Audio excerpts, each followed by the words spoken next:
Hello everyone and welcome to Game 2 in the Taiwan Esports League Finals between Wayi Spider and Gamma Bears.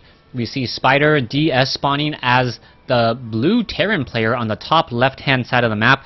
Meanwhile, Gamma Bears is Apro spawning as the red Protoss. So Protoss versus Terran here on Ohana, Game 2 in the finals.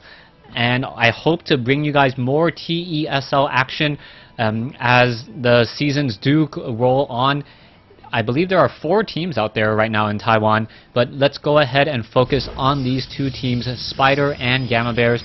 Perhaps the more well-known player on Gamma Bears would be Sen. The more well-known player from Spider, I would have to say, is Fly. Fly, I believe, is the Warcraft 3 professional player, and that moved into StarCraft 2, and I actually saw a Zerg versus Zerg matchup where Fly took a game off of Sen very impressively, but that is for another time and another cast. Over here on the bottom right hand side, Apro pretty much opening up with with a close pylon as opposed to any sort of forge fast expansion. Not surprised by this. Meanwhile, we'll see what Spider goes for as he is building off that typical front door barracks. Now, one of the reasons why I wanted to cast these TESL games, even though I don't know the players all too well, and I don't even know the level of this replay, is because I can study different meta games from different regions. Now, Taiwan does share the Korean BattleNet servers as well, so at the very least, if these players are masters, they are masters in Korea. Very impressive feat nonetheless, as we now see DS still wandering around with this SCV. Will be building a front door supply depot and now finishing this wall off. Now, 9 times out of 10, a long time ago, Terran players, if they did do this wall off, was an indicator that they're trying to go for some Banshee play. Now, the key indicator will be whether or not we see a refinery here and whether or not we see an add-on on that barracks before that factory. So far, Apro is still pretty much doing the same thing. Should be getting up that cybernetics core as well, and it looks like Apro is saving up a lot of chrono boost. That chrono boost is going to be about 75 to 80 energy. It could in fact be used purely on that cybernetics core for that warp gate tech, and if he does exactly that, we could perhaps see a 4 gate in the making. But what is this? Spider DS now opening up with double marines into a reactor on the barracks, and now starting to scout out with this SCV. This is a little bit strange, as we should be seeing, yes, another barracks coming down, but we don't have a factory yet. Sitting on a large amount of gas, about 120 now. Not quite sure why Spider DS is still harvesting gas unless he wants to go for a factory, or perhaps add on a tech lab and try and train up combat shield and stim. Stalker is already out. You can see Apro currently sitting on about 75 energy, and unless he's saving this energy, he really should be spending it perhaps either on his Nexus or his Warp Gate. He needs to be spending the energy so that he would actually have a harvester advantage now. Let's take a look. 22 harvesters compared to 20. And now, if Apro does actually allow himself to get up to 100 energy, Apro is just wasting time, as we now see a second Nexus coming into play. So we are going into a little bit of a longer game here in just a moment, as we are finally getting that chrono boost out onto that warp gate tech, and we'll see whether that SCV actually does spot it. Now, Apro is going to be going for more hidden warp gates here. Is that SCV going to spot those warp gates? No, it does not. And the Stalker looks like it will be able to finish it off there. So if this is a little bit of a timing where he wants to be able to chrono boost out that warp gate tech without it looking like he was going for 6 or 4 gate, that would be a very, very strong push indeed. Still sitting on about 73 energy here. Warp gate tech about to be completed, so it doesn't even need any more chrono boost. And now Apro, sitting on very heavy saturation in his main base, needs to be able to transfer over some probes in just a second. Warp gate now ready to go. Gonna go ahead and upgrade 2 warp gates here, here, and here as well, most likely. Nexus down over here is about to be completed, as we are at a command center.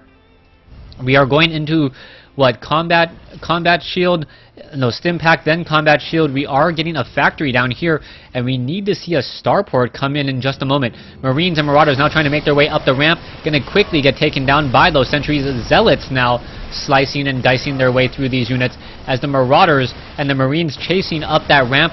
Not a perfect force field as the sentries waste another force field there.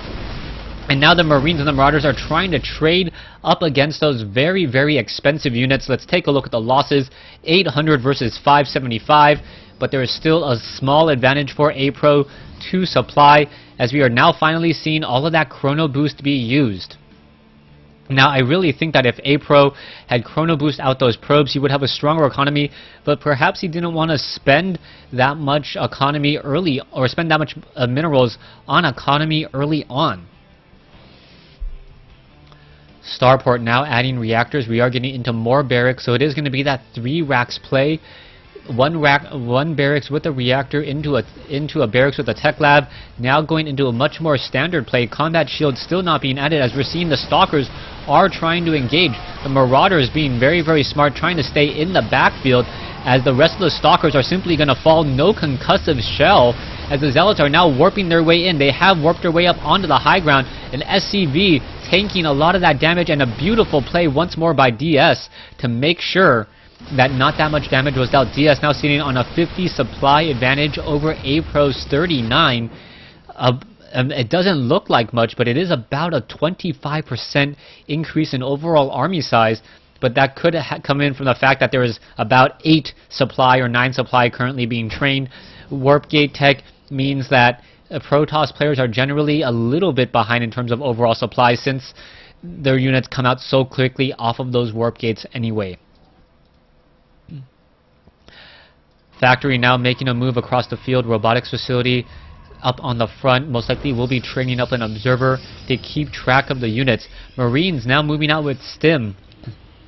Combat shield and concussive shell should be completed momentarily. Still adding some more medevacs here. We see 2 medevacs on the field with a 3rd one bringing up the rear. And so far, DS is a little bit behind in terms of gas in order to really make this push scary.